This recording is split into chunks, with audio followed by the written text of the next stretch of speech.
I'm going to don two hats. I'm going to call on my fellow sort of panelists for the next session, which is really looking at rooftop and electric mobility. As I was telling somebody at lunch today, that is the flavor of the day. And we'll certainly be exploring both of these topics because these are both hard elements to sort of get right in an economy like India, because where we're focusing more on grid scale, utility scale plants, electric mobility being sort of like the replacement for, just the vehicles outside, ICE vehicles to EV, and then saying, let the congestion go on. So it seems like the easier solution. But let's try and see what the challenges are in getting this actually out and rolling. I'd like to call on my fellow panelists. I'll have Mr. Tripathi from Hero Futures, please. I'll also have Kushagra Nandan from SunSource Energy. Nandan, please. And I'll also have Cecilia Tam. Cecilia from the OECD. She represents the Environment Division at OECD. Hi, welcome. Thank you. Thank you for joining. And I'll also call on my colleague Neeraj. Thanks, Cecilia, for coming. To deliver a sort of presentation here. I think Arunabha has already cannibalized a lot of the ideas that Neeraj may have had, but nevertheless, we'll go ahead with Plan A and continue and deliver on that, and we'll see where we get to. Yep. Over to you, Neeraj.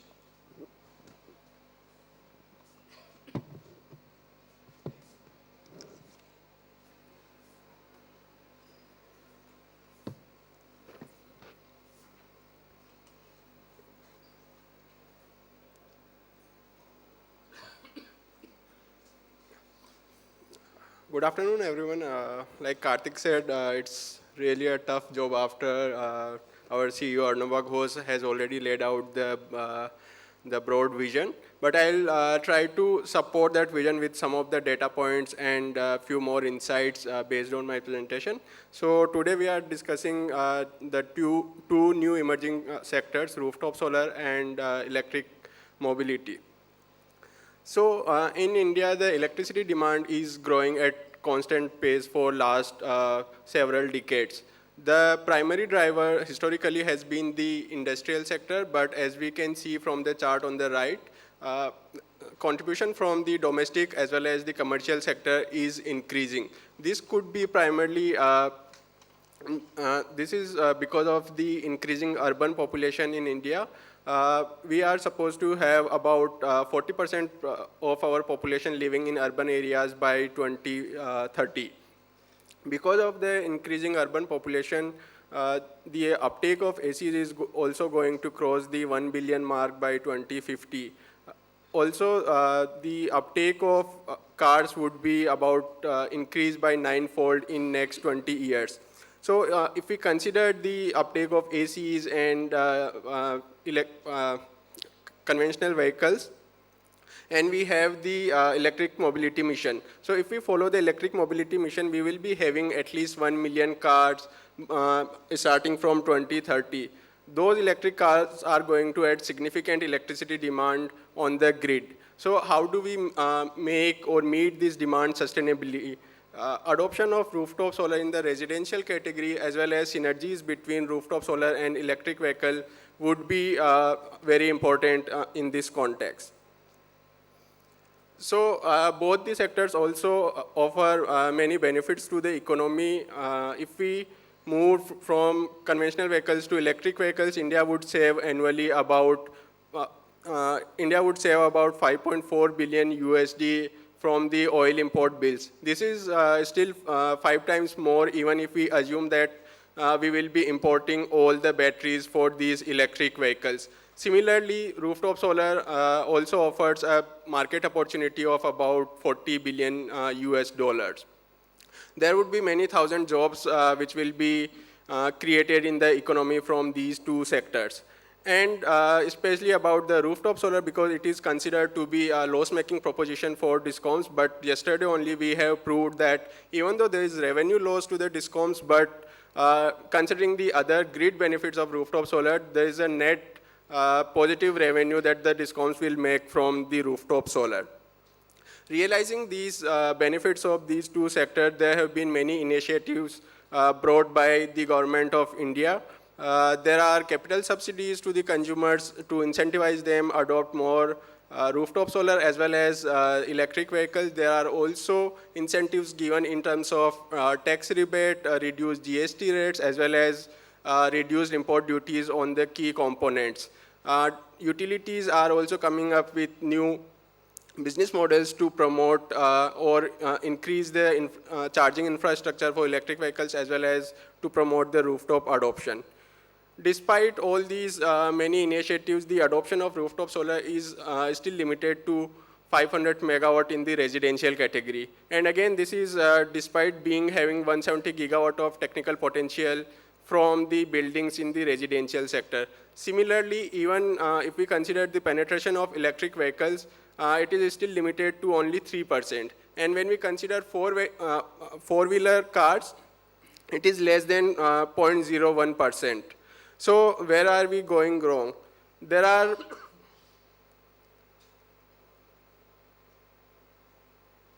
I think the text is missing on the slide, but there are many consumer-centric challenges, which includes primarily the higher upfront cost, lack of availability of easy access to finance, as well as the reliable service providers to these consumers. So to conclude, I would like to just pose 3 questions. Considering because the rooftop solar as well as the electric vehicle will be primarily driven by the consumers, how do we make consumers the central to this energy transition? What are the missing links there? And what would be the role of different stakeholders to promote these sectors so that we realize the various benefits that we have just talked about? So yeah, thank you. Perfect. The control area is there for every unit of electricity generated from solar rooftop after considering the revenue loss that the sector really had to face, right? So perhaps I'll start with Nandan, as you know, from SunSource. Sorry, I threw a curveball straight at you. You were sitting there, not unexpecting this, but you were. So you guys are, you know, of course, fairly big in the solar rooftop space installation. So I wanted to get a sense of what are the challenges that you're facing, right, today in convincing the average consumer about the benefits of solar rooftop, and you feel that the utilities in the areas where you serve them, right, are more accepting of solar rooftop than they were perhaps, you know, 3 or 4 years ago, and they actually see the benefits of it. So thank you. I think so. Answer is not very straightforward, I would say. There are progressive utilities, and there are utilities which are moving it to the next stage. And we see the clear distinction. Now, I think our plants are in more than 26 states in the country, across India. And so we have gotten experience at the ground, working in so many states, multiple utilities, distribution companies, and with different stakeholders across. And a lot of those projects are on PPA or on the CapEx. So good understanding from that perspective. And majority of our projects are in CNI space. Not many are in the residential, because that's where not our focus area. So we see there are a lot of progressive utilities like BSES in Delhi, where you fill online application and everything is now streamlined. And I still remember in 2013, we did our first project in Delhi, and it took a lot of time. But over time, we have seen the process has gotten very streamlined, and it's a very positive approach from their side. There are utilities which at the ground level, at the executive engineer level, they don't have, although they understand solar is there, but if it's a first case in their territory, so we have to educate them, tell them, okay, this is the notification, this is how you do it. And then sometimes they don't have the meters, so we have to arrange for the meters approval and all that process. So overall, I think they are also in favor, but challenge becomes when they understand in their area, we are starting to install solar on their large revenue-based consumers. And we are seeing that is starting to happen. For example, recently in Rajasthan, the DISCOM, a lot of our consumers started, and I think a lot of others also started getting letters from DISCOMs that whoever installed solar, they also have to pay electricity duty, and that was at as high as 80 paisa. So, although there was a waiver of electricity duty till last year, and they were asked to pay from retrospective basis. So we were preparing to file for the for filings in the court and with the tribunal, but with the recent budget which came in Rajasthan, so that has stopped. It clearly said ED is not allowed, but although till only 2020. So the issue has not gone out, but it's hanging in there. So there are those challenges as well. So as an industry, we have to be very particular on the regulatory field, and wherever we go, we say we are still a nascent industry, right? And we have to see utilities as our partners, not as us versus them. But at the same time, we as an industry have to we have to have a strong presence on the regulatory side as well, because I think our scale is now starting to scale up. We are already have installed in CNI space a total about 1.7 odd gigawatts last year, and projections are in next 4 years or so. Annual installation base somewhere will be around 4.5 gigawatts. So that's it's a good size. So as an industry, we all have to come together, have a regulatory side, we have to have a very, very strong, so that we can put a case in front, and the savings institutions like yours are projecting, we have to tell them in front of the ERCs and the state ERCs and the DISCOMs, this is actually helping them. So I think it is all about educating and how we educate them. Thank you. Perfect. I think it's a good segue to the reference that you made to the analysis that we showcased yesterday.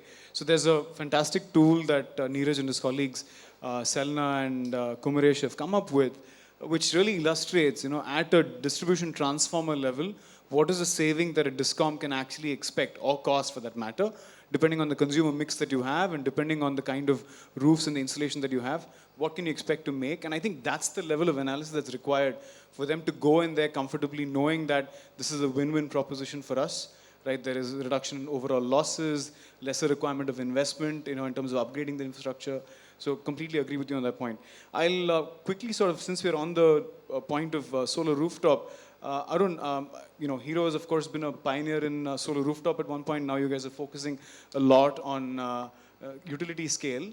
But going back to the rooftop question here. So when Hero started, I think you guys have a 10 megawatt installation, I think, at the facility here in.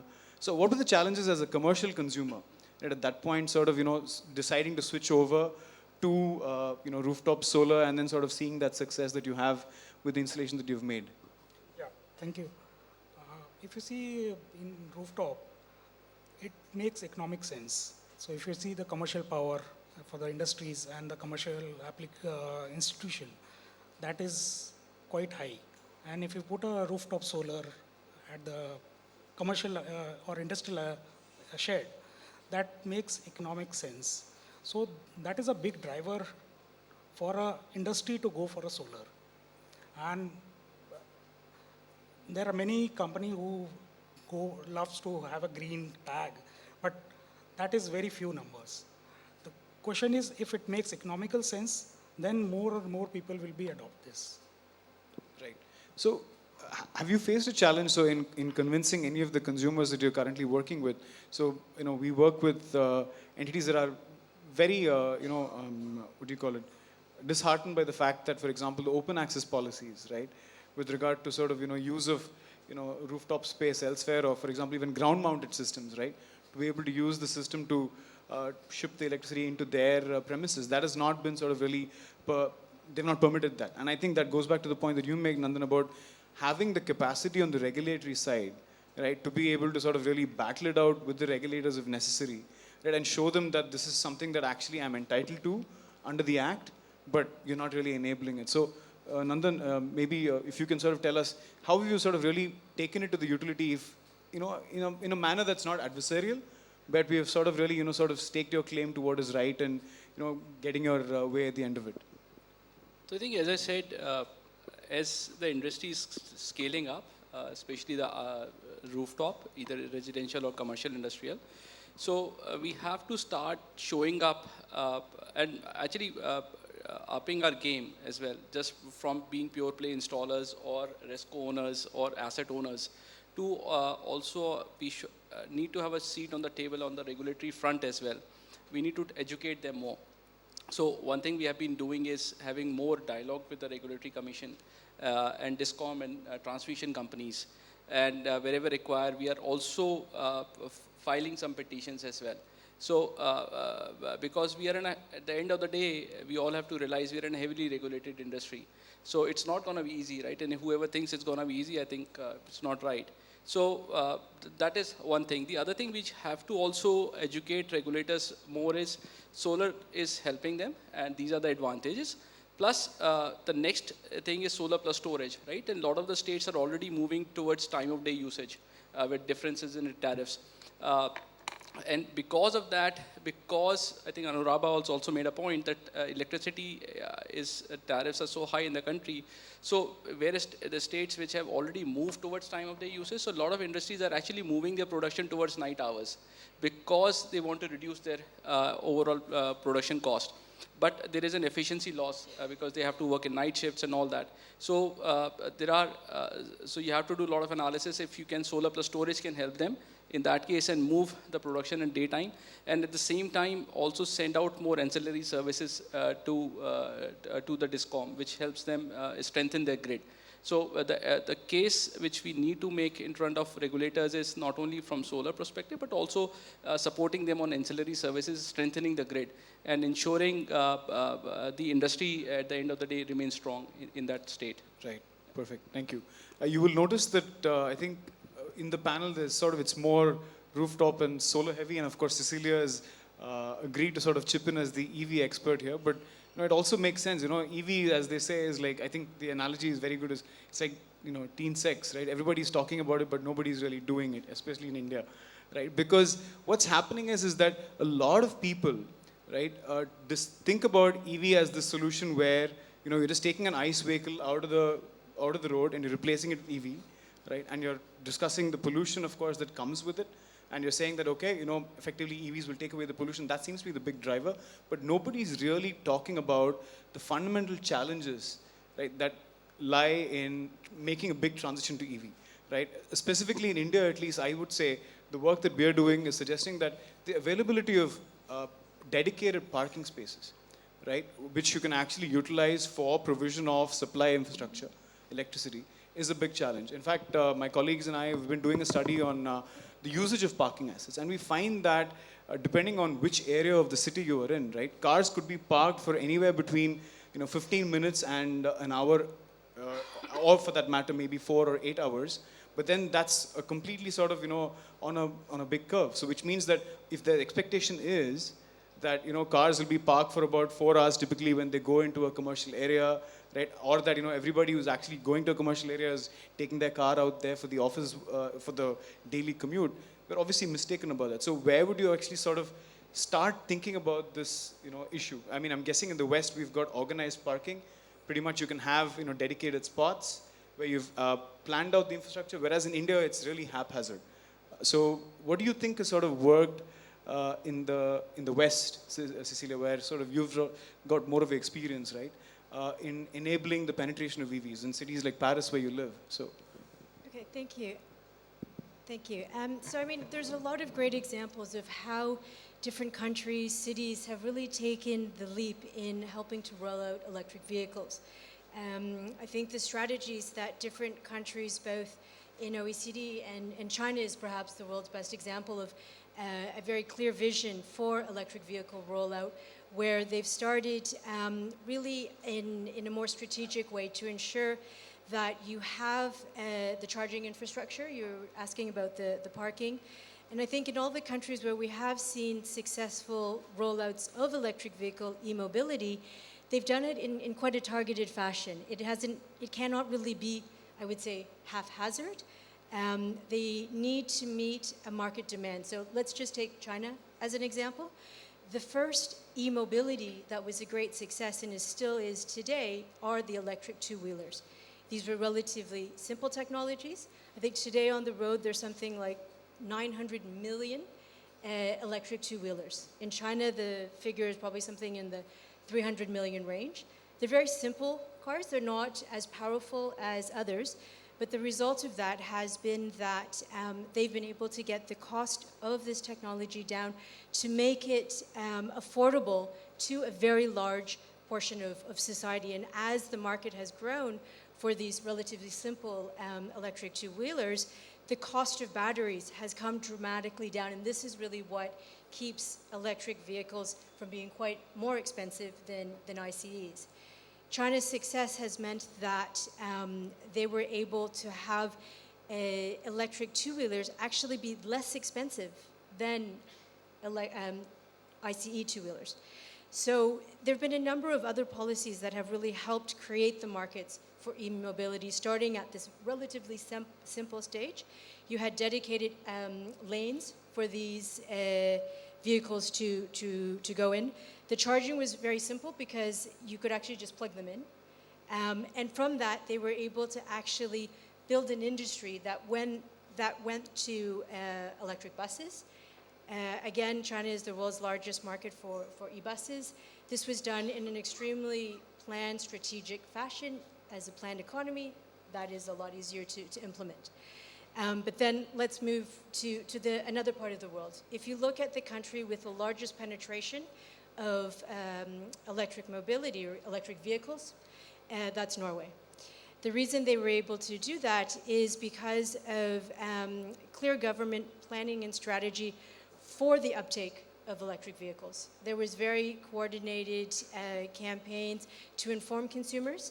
There was a strategy behind the charging infrastructure to make sure that that was available, as well as a proof of concept. So the government spent a lot of attention to basically address consumer concerns about range. There was challenges to really inform the public. There was worries that because it was so cold, the performance would be an issue. So I think when you're looking at a rollout of electric vehicles, this really needs to be done in a very strategic fashion, working with a broad range of stakeholders. You also need to have quite attractive incentives. So in the case of Norway, there are very high vehicle taxes. Those taxes were exempt for electric vehicles. China has also done this in certain cities where because of issues around congestion, traffic, they were limiting the number of vehicle licenses, so it made it difficult for individuals in cities like Beijing and in Shanghai to purchase cars. And consumers, as they were getting richer, wanted to have cars. So there was a natural push to have people and consumers purchasing electric vehicles, not necessarily today or at that point because they were cheaper, but because they could purchase those vehicles versus having to wait under a lottery system to purchase an ICE vehicle. So I think perhaps the final thing I'd like to say is that when the country is considering the right strategy for introducing e-mobility, there are a few considerations that you really need to take into play.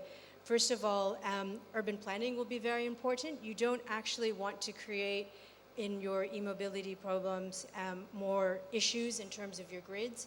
You'll have to think about the charging infrastructure that needs to be put in place if you want to have consumers be confident in the market that e-mobility can take off. Many countries have been focusing on buses, public transport, to help create a market. There have also been countries that have been focusing on government fleets or taxi fleets to really prove concept, to show consumers that this is a reliable market and a good business product. So really need to think, where does e-mobility make sense in my country's situation? What is the service that I'm trying to provide? So we were supposed to have Mr. Amitabh Kant, and as everybody knows, Niti Aayog has probably taken the most aggressive position in recent months, right? Pretty much mandating that by 2023 you phase out all non-ICE three-wheelers, and by 2025 you phase out non-ICE two-wheelers. I think under the 150, under the 150 segment for bikes itself. Now that's pretty difficult, but at the same time, I think it goes back to the point that you were making. When you look at bikes, 75% of the stock of motor vehicles in India today is basically two-wheelers. So if you were to basically let that market adopt EVs first, then you're creating that learning potential for that market because the volumes are there. but just by the sheer volumes, you're able to sort of then transform the market. And as a result, there's this big push for EVs in the two-wheeler segment. And I think that is perhaps the same strategy that, as you said, in the case of China as well, where they've adopted it. So, total cost of operation. I mean, you talked about making this viable and and saying that consumers need to see the value. Most analysis that we see, right, whether it's the LBNL or whether it's any of the other groups that have come up with detailed analysis, talk about total cost of ownership of the vehicle, and that always works out in favor, right? Because there are enough assumptions out there for you to tinker and say, what, on a kilometer basis, on a kilometer served basis, right, an EV will always be better than an ICE, at least given the cost that you have. But there are lots of apprehensions regarding the cost assumptions that go in, right? So specifically, and I think Arun, I'll come to you. It's a related topic, which is about the cost of storage, right? I mean, if you look at Niti Aayog, and I think RMI, I think, came up with a document, right, which had a plan for, I think, $75 a kilowatt hour or $76 a kilowatt hour is what they hoped storage costs would be by 2030, right? And when we go and sort of look at the projections that multilateral institutions like the IEA have, and their assumptions are probably, maybe 50, 60% higher than that in that same time frame. So what do you think, given that you're in the rooftop solar space, and perhaps storage is increasingly playing a role because you want that electricity available for after the sun goes down? How important do you think is the role of energy storage in enabling both that explosion in both EVs as well as in rooftop solar? Yeah. Before getting into energy storage, I'll come back a little later. But I just point out the EV part. If you charge your EV through conventional energy mix, that means you are shifting city pollution to somewhere else. So you have to change your energy mix while charging of electric vehicle. So that means more of renewable for charging electric vehicle. I'll just give you some numbers. If you see by 2030, if the government target, which is a 30% of electrification, if I just assume that 30% of two-wheeler is electrified, around 80% of three-wheeler is electrified, and 10% of only four-wheeler is electrified, the quantum of energy required to charge this vehicle is close to 300 gigawatt hours. So if we are pumping same energy through coal mix, which is right now 76% of our energy is from coal, then we are just shifting up pollution from city to some other place. So we have to increase renewable content. But if you see, most of the vehicle will be charged in the evening, because whenever they go home, just plug in, and already our demand at the night is already high. So that means you need some mechanism, either storage, or you have to promote for a daytime charging. So daytime charging can be promoted by a public charging infrastructure. You have put a charging infrastructure at an office place where people are parking their vehicle, or commercial places. So that on daytime when you're generating energy, and at that time you're consuming. Or if you're not generating or using at the same time, then you have to have a storage. So energy storage will play a big role in storing energy in a cleaner form, and the same storage can be used for stabilizing grid, because if your energy is generated at one location, then you are putting a lot of stress on your DISCOM or distribution network. If it is a distributed energy generation like a rooftop and stored locally and use it, it will give a lot of relief on DISCOMs or distribution network.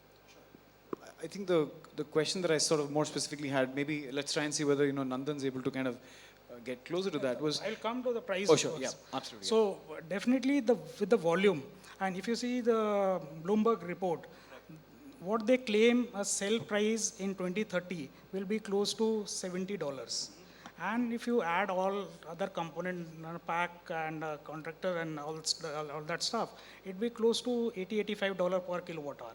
And if that is the price, then even much before 2030, our EV vehicle will make a break even than IC engine, maybe around 2025.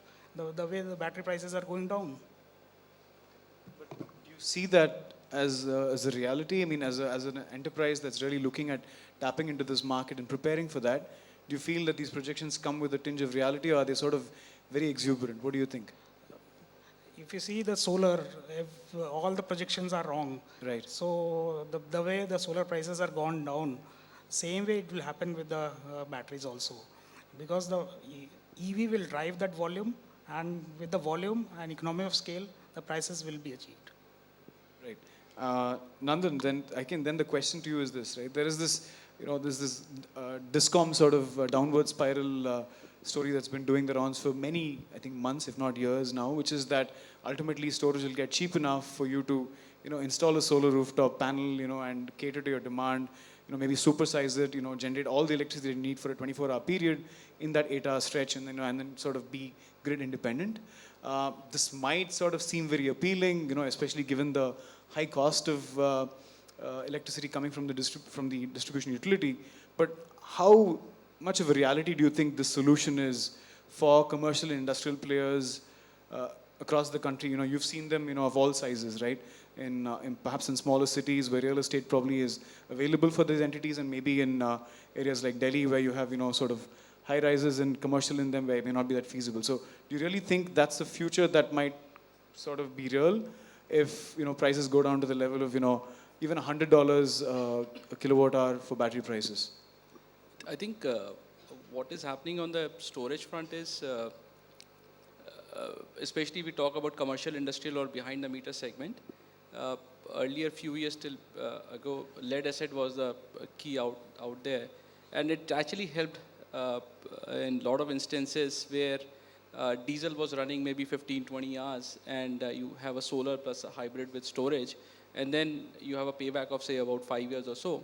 But now with the adoption of lithium-ion or LFP or NMC, one of those chemistries, right, the adoption is going to have more, we get accelerated. So in fact, we are, what we understand as one of the larger players in solar plus storage space in the country. We have a project in Leh, Andaman, Kaza in Himachal. And what we understand, it's very, very difficult terrain. I think the deliver cost of energy in Leh is very different than in Andaman. You have to consider the elevation and what are the tough terrains over there. Similarly, in Andaman, the corrosion aspects, and then how you're going to design a system which is going to sustain for 10 years, 20 years. So all those delivered cost of energy across the country is very, very different. And the type of technology you're going to use, what type of chemistry you're going to use, it's going to be very, very different. So as a storage, when we say use a general term, the delivered cost of energy is, I think, what it matters.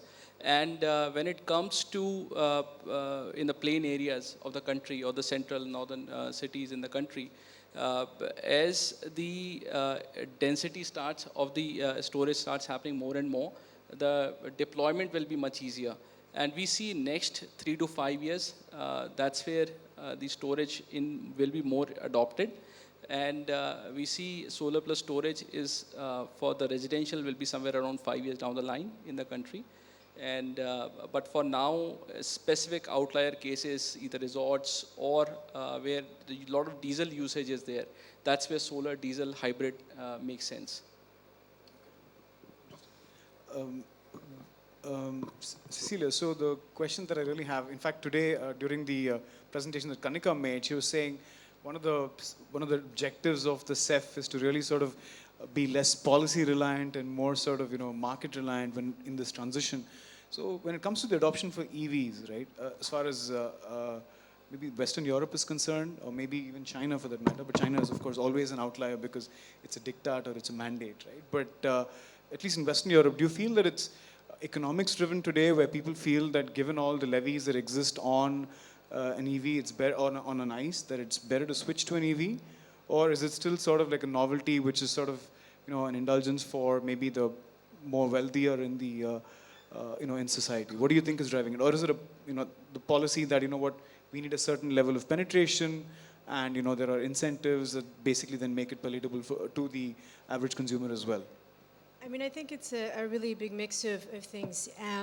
Regulation will play a big role in terms of you have a growing number of cities and countries that have announced bans on ICEs by a certain time, like you had already referenced as the case for India.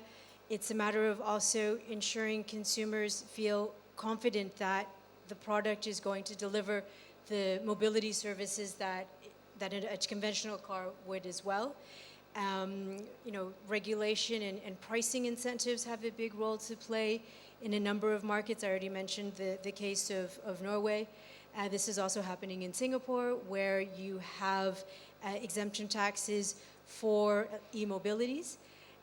There are also, aspects of, preferences for driving lanes. I think consumers are looking for better services. They may not necessarily be thinking, well, do I want an ICE or an EV? They want a mobility service. They want it to be cost competitive. So obviously measures that can make ICEs or that make ICEs more expensive as a choice will help to push consumers towards electric vehicles. I think also, the whole digitalization of the energy sector will play a big role. So all of the shared mobility, there's a lot of interest in autonomous vehicles. People nowadays, I think the younger generation are less interested in having cars. I think when I was growing up, I couldn't wait to get my license and have a car and have that freedom. But if I look at my children, I asked them when they turned 16 if they wanted to get their driver's license. I don't know about the case of India, but in Europe and in North America, fewer and fewer people actually want to drive. And one of the reasons for that is there's so much traffic. It's not necessarily the service that they want. They can spend better times doing somewhere else. So you have Uber, sort of the Uber industry taking off. So I think culturally, the consumer is going to have a huge role to play. And the way we are consuming different services is really evolving. So all of this interconnectivity, the digitalization, we need to consider how culture is changing when we actually think about some of these strategies. And I think you'll get the creation of new markets, new business models, as we consider how all of that and how we're living is evolving. And really probably the last thing I want to say here is that we need to focus more on designing much more efficient urban cities. We want to have a future where we have less demand for mobilities. We don't need to move as much. And so on and so forth, not just for mobility, but for other areas as well. Perfect. I mean, the challenge I think in the Indian context is, with regard to the comparison between an ICE and an EV is that, as many researchers have pointed out, is the cost of driving an ICE today is already distorted, right? The 50%, so to say, right, nearly of the retail price of diesel or petrol today, right, maybe on average over the last 4 or 5 years, is basically a tax or a levy, right? So in the most recent budget, I think they added a rupee again back to both petrol and diesel in terms of levy. While all of these are of course useful in getting the parity between EV and ICE, what's happening is that you're not really comparing both on the same footing.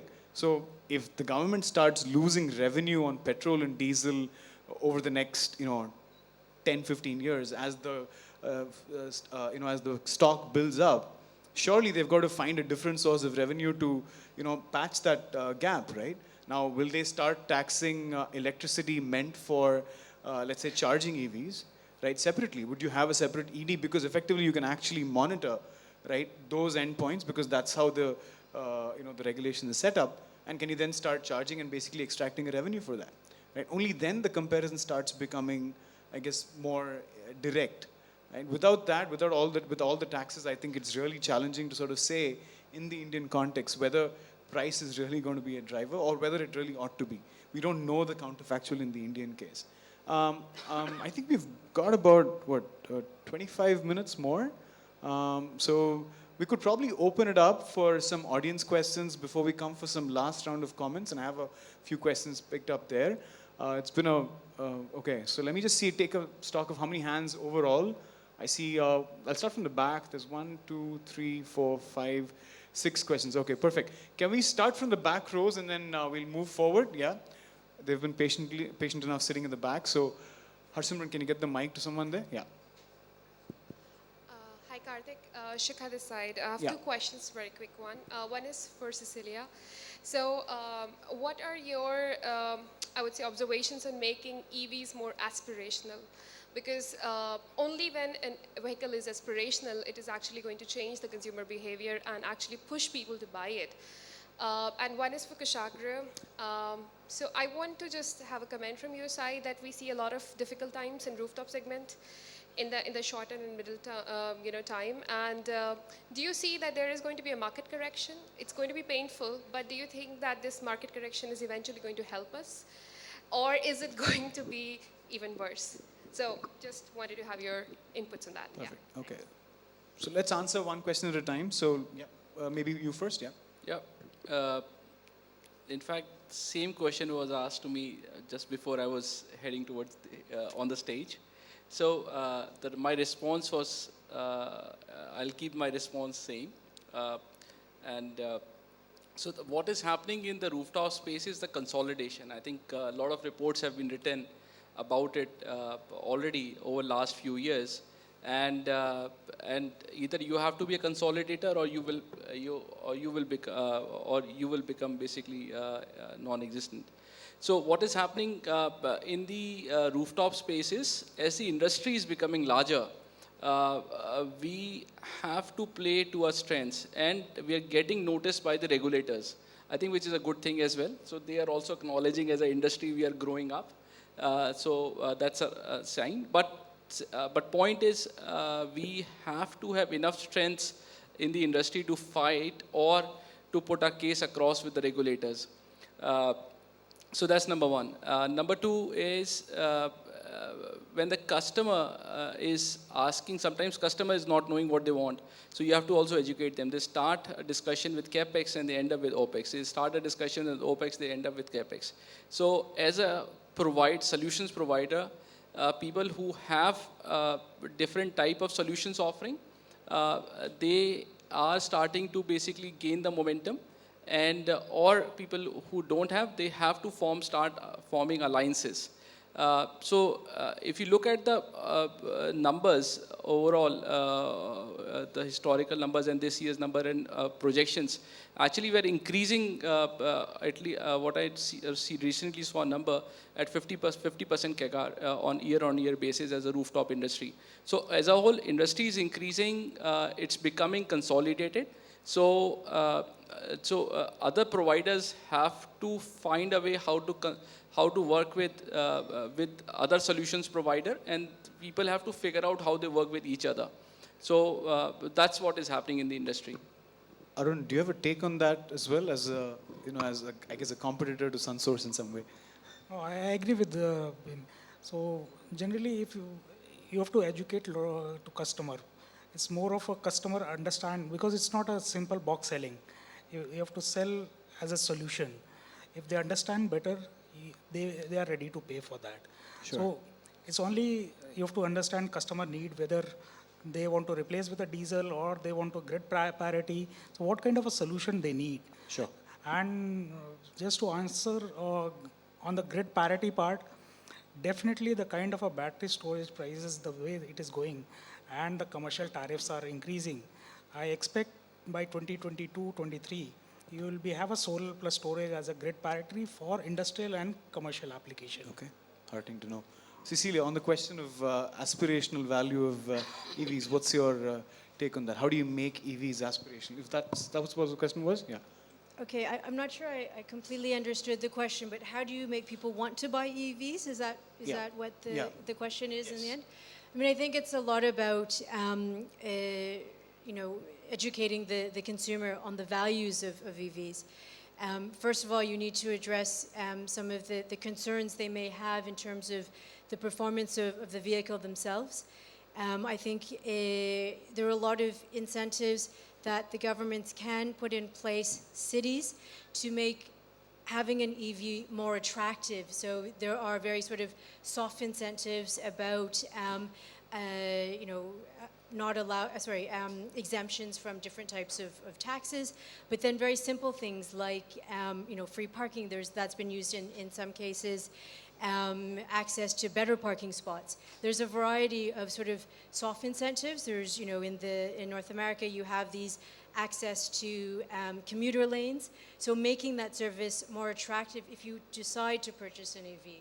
I'm not sure if that was the question. But right. I mean, unfortunately, you know, half of those incentives will probably not work in India because you get preferred parking anywhere, wherever you want it, right? You just go take it, right? That's what you do in Delhi. For all the sort of those who don't follow the parking space, you know, there's a parking policy that's, I think, been waiting to be approved, and parking rules for more than 2 years now, right? And basically, it's the citizens of Delhi, and to some extent, the political class that's thinks that they're doing a nice thing by actually keeping that parking policy at bay and preventing really this, you know, I guess EVs from being unleashed in a big way. We'll go to the next set of questions. I see some more hands up, so maybe we'll have to start taking questions in groups now. We'll still stick to the back to front. I see the ones in the front. Maybe the two gentlemen there who are raising their hands together. Yeah.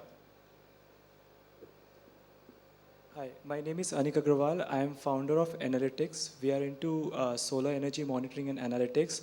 So I wanted to understand from Mr. Kushagra and Mr. Sunil that for energy storage, how do you see the role of technology companies in India? Energy storage, is that what you said? Yes. Okay, great. And the gentleman ahead as well, can you just state your question as well? So I'm Danesh. I work for Alliance for Energy Efficiency Economy. My question is that one of the discussion point was the clean energy mix.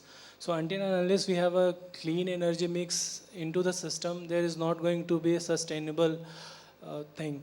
So the question to panelists is that how we are doing this. For example, one of the option is solar charging infrastructure.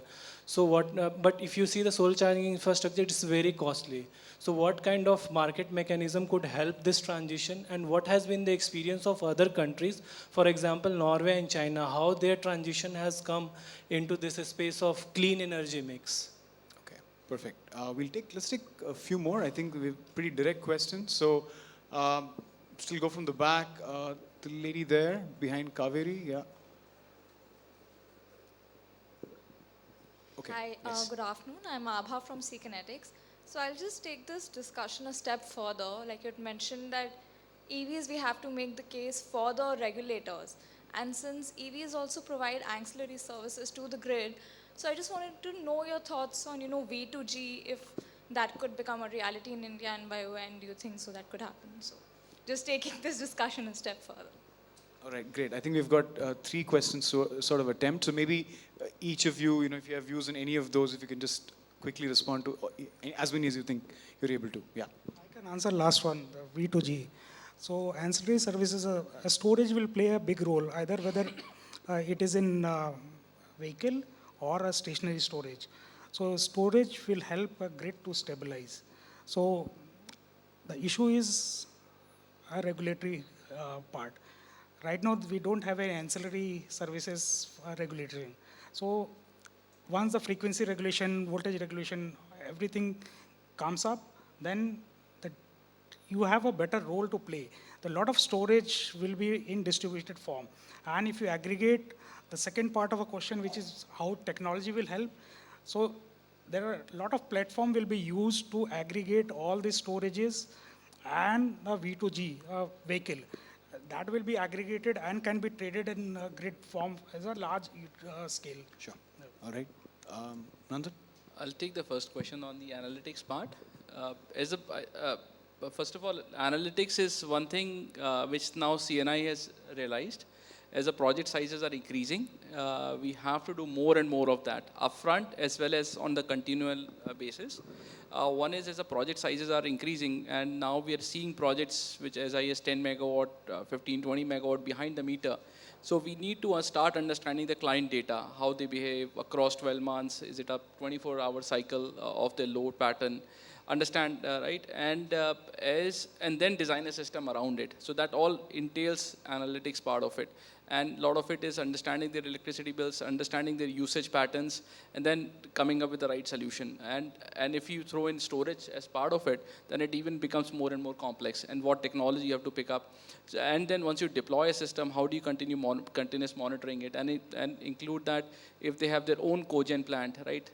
Then what happens? So analytics is something fewer players are providing right now, but it is something which is starting to become very, very key aspect of this industry.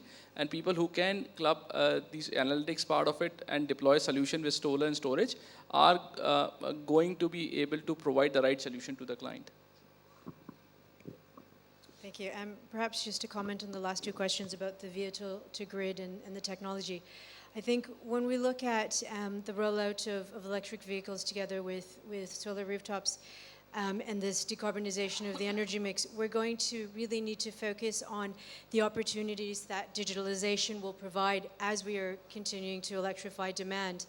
On the vehicle to grid comments, we need to have the software capabilities to ensure that when vehicles are charging, as I think you already mentioned about not wanting to create more issues when you have peak charging during nighttime hours, that the vehicles, you have smart vehicles, smart charging, so that we're taking advantage of as I think you mentioned, when we have a surplus of variable renewables, to actually take pricing signals to charge the batteries when the electric vehicle batteries, when the price of electricity is low or when we have a surplus of power. You'll need a lot of software to really be able to do that. I'm not sure today how much of that is ready. There's a tremendous effort going on around that. And I think in the case of India, when you're working in terms of deploying your EV strategy, that is a tremendous opportunity to really take a systems approach of coupling your rollout of new electricity with this new potential demand source. And it's a very interesting area when we're talking about technology where we should really be focusing on, and the need as you go for this energy transition for the country to focus a lot more on technology innovation and the role that new technologies, innovation not just from a technology perspective, but from a use perspective is also going to play. Perfect. Wanted to add a point. From our discussions with some of the manufacturers, possibly only two companies so far, I think the Nissan as well as maybe Tesla, have data that's probably long enough to understand the impact of charging practices on battery life, right? So I think, Abha, to answer your question on vehicle to grid, whether it's possible or not, I think to understand what is the downside, for example, for the person who's actually supplying that, to understand whether it has an impact on battery life is perhaps 2 or 3 steps away, because we don't even understand what the behavior and the degradation of, at least in the Indian circumstances, depending on how you abuse it, what actually happens to it is very unclear. So maybe a few steps away. So some more hands up again. So maybe we'll start with the gentleman in the blue suit. Yeah. So my name is Vinay. I would like to just, I have an opinion about battery life. If we charge an EV 365 days a year, okay, so average life would be 2 to 3 years in Indian context. So what will happen? Okay. Is that a fact, or are you stating an opinion?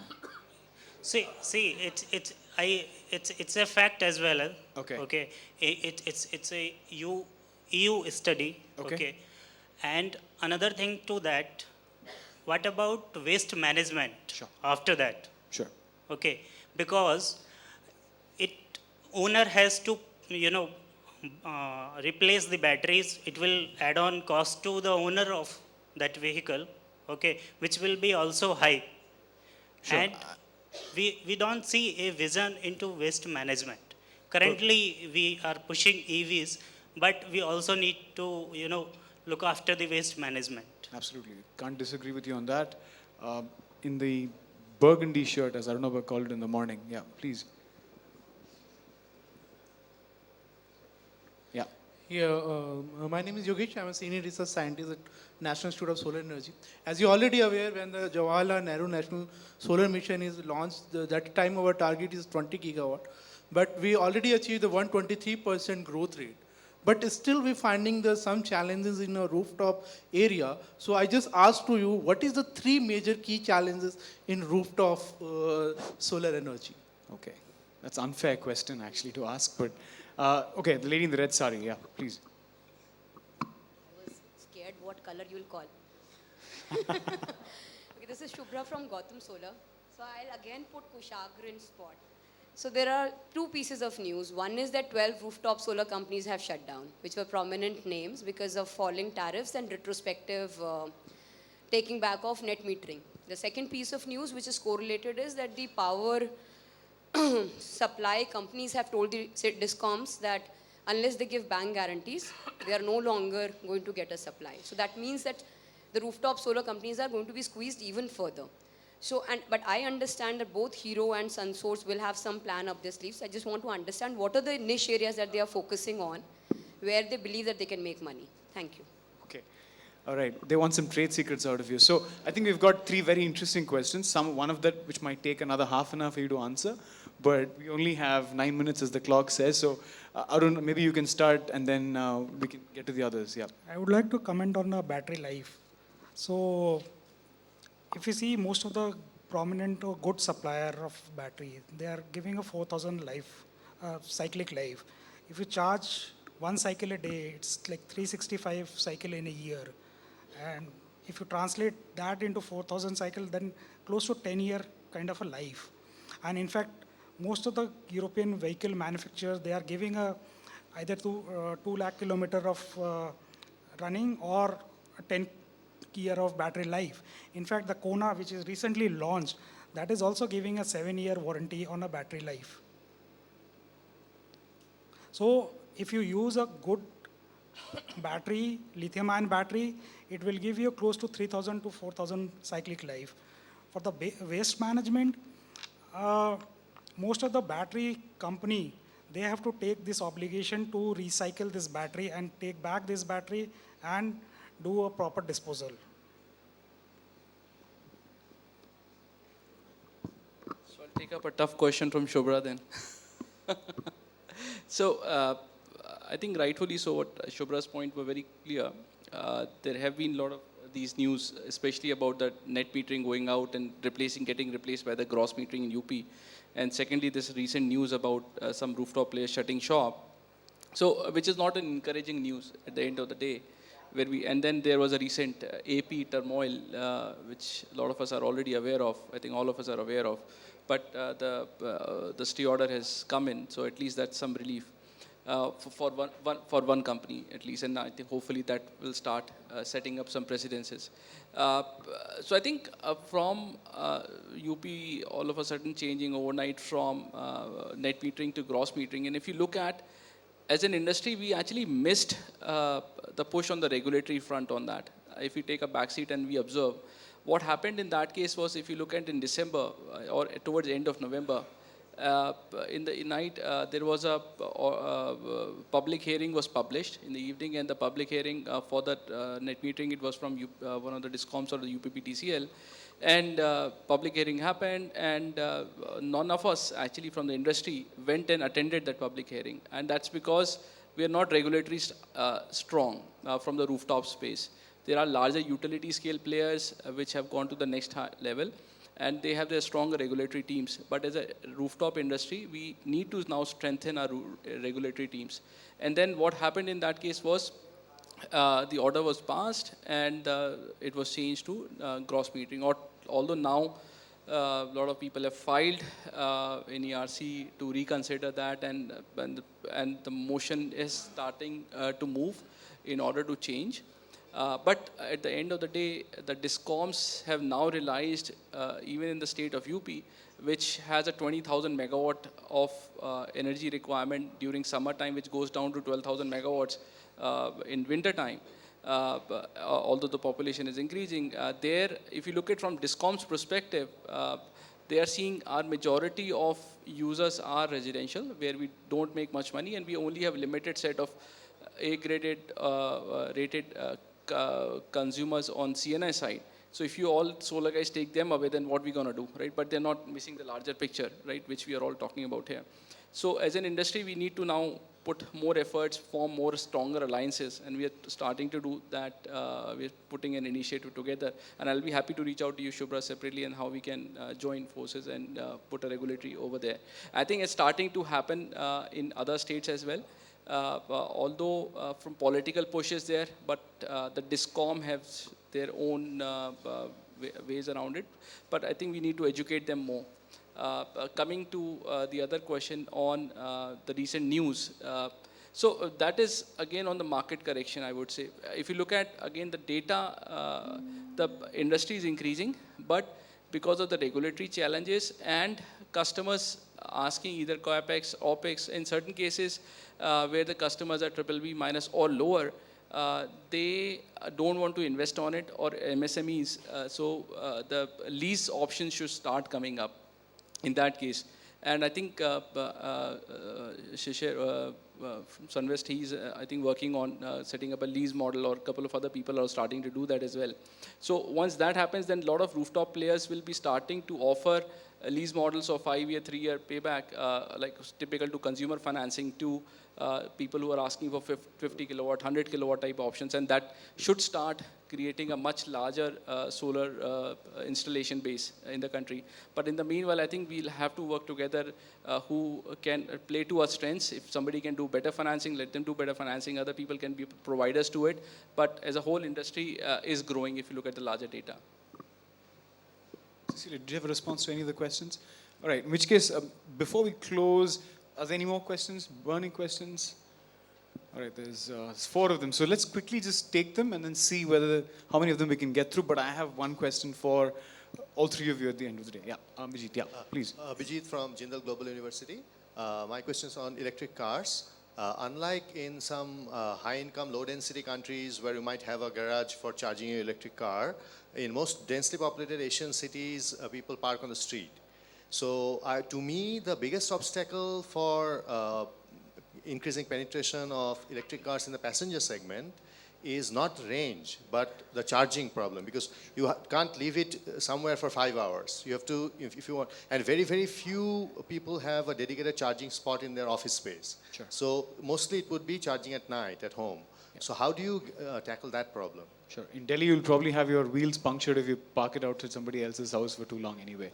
What has been the experience in China, for example? How do they get around that in China? Sure. I think that's okay.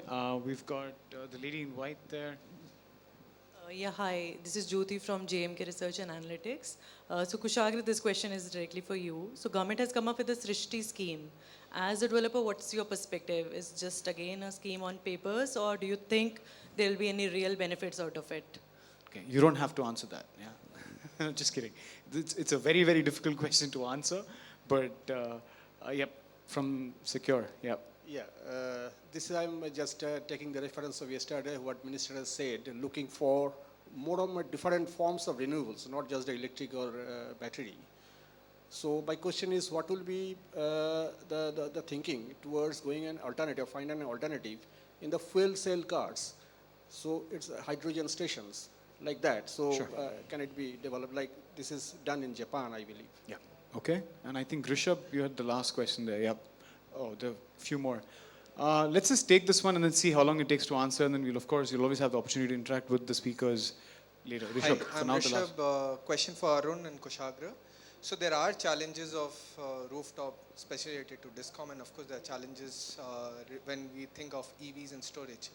Learning from the solarization of feeders for agricultural pumps, do you think there's a possibility of having an ecosystem where we have solar rooftop, a grid which feeds in solar but only charges EV? So which makes sure that the charging electricity, at least the electricity is 100% solar, but also we can incorporate residential rooftop consumers too. Do you think there's a possibility of exploring that opportunity, and have you guys ever thought about it, solarization feeders for EVs itself?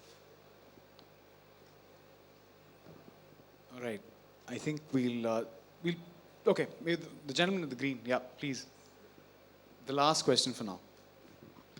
Sir, as you mentioned about solar-based charging system, so may I know what will the cost, payback period, and cost of charging per unit for solar-based charging system? Suppose it is DC 00150 kilowatt charger. Okay. I'll just pose one question for, I think, each one of you, perhaps more relevant for the solar rooftop guys. We've been speaking for long about how solar rooftop is quite inaccessible to the average consumer.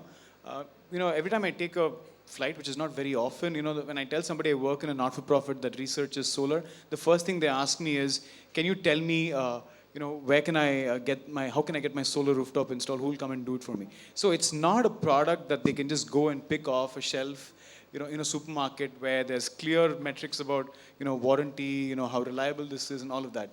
So do you see solar rooftop becoming commoditized anytime soon, as in, 4 years, 5 years, wherein people have a clear sense of what is it that I'm buying, and this is what I can expect out of it, and this is the person that will deliver it for me, right? Or is it going to be this fragmented market where, everybody is kind of searching for a customer or somebody is searching for a client? Yeah. So that's my question to you, but please choose to answer whatever you can.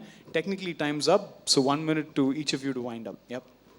Yeah, just to answer your question.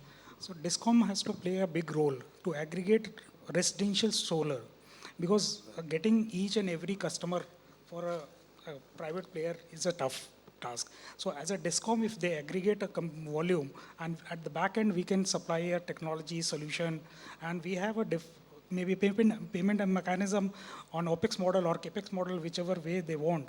But as a DISCOM, they have to play a big role in aggregating a volume of a residential solar. Yeah.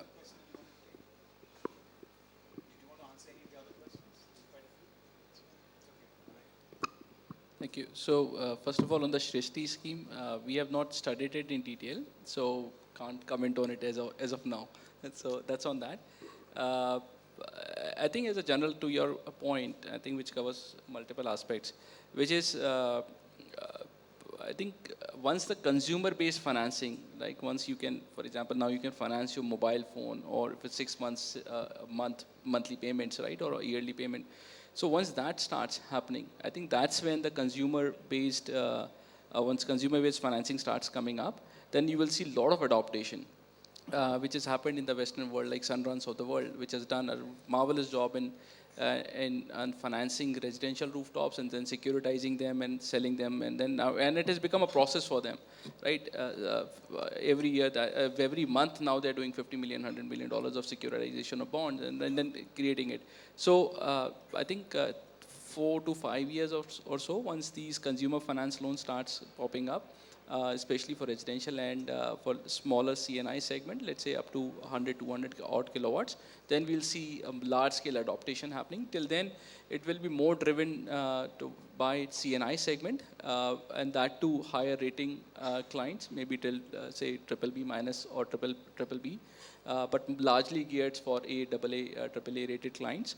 And but those clients are already much aware, and they're already doing a lot of the research and how they can save money, and they're already saving a lot of money. In fact, one of our clients recently told us they just by installing solar on the rooftop, the CNI client, their PAT has increased by 1.5 or 2% on their balance sheet, and without putting their own money in. So, and because it's a heavy energy usage industry they are in, so those guys are already seeing the benefits of adoption. Perhaps just in the minute, I will try to answer the question about the parking and the charging. I think it's a very, very valid point and very important to consider when a country is rolling out their e-mobility strategy. We are really tapping the market, the early market, where it can make a big impact. Perhaps, as we've seen, you will need to look at some of the smaller two-wheelers to create a market. When we think of passenger cars, you'll need to address these issues of charging and parking, where I think a lot of the public resources should really be focusing those incentives around providing the charging infrastructure that can allow you to create and address these concerns about where you're going to park. When we're looking at rolling out electric vehicles through a fleet strategy, it's actually going to be a lot of fast chargers. and charging businesses that will try to meet that demand. But you also have to consider good urban planning. So you need to have an integrated approach where you consider, if our cities are going to be sort of low rises, that they're in new buildings, the requirements, which I think are already being developed, to require new buildings to have a certain amount of charging stations as part of the parking, so you can charge your cars. Same thing with commercial buildings, shopping centers, as well as new office buildings. I mean, in India, you're going to have so many new cities, and these cities are growing, that with strong or good urban planning, I think some of these issues can be addressed. Thank you, everyone, for, I think, a fairly engaging session on a very specialized topic, but one which is of intense interest in India. We do hope that some of the predictions that you've given us, that in 3 or 4 years' time, when I think the finance really comes out, the sector will grow. And parking, I think this is a challenge that India is going to continue grappling with, so not too hopeful on that front, Cecilia. Thank you very much, everyone in the audience, for being very patient with us over the last 1 hour, immediately after lunch as well. I'll leave it at that. Thank you very much again. Yep.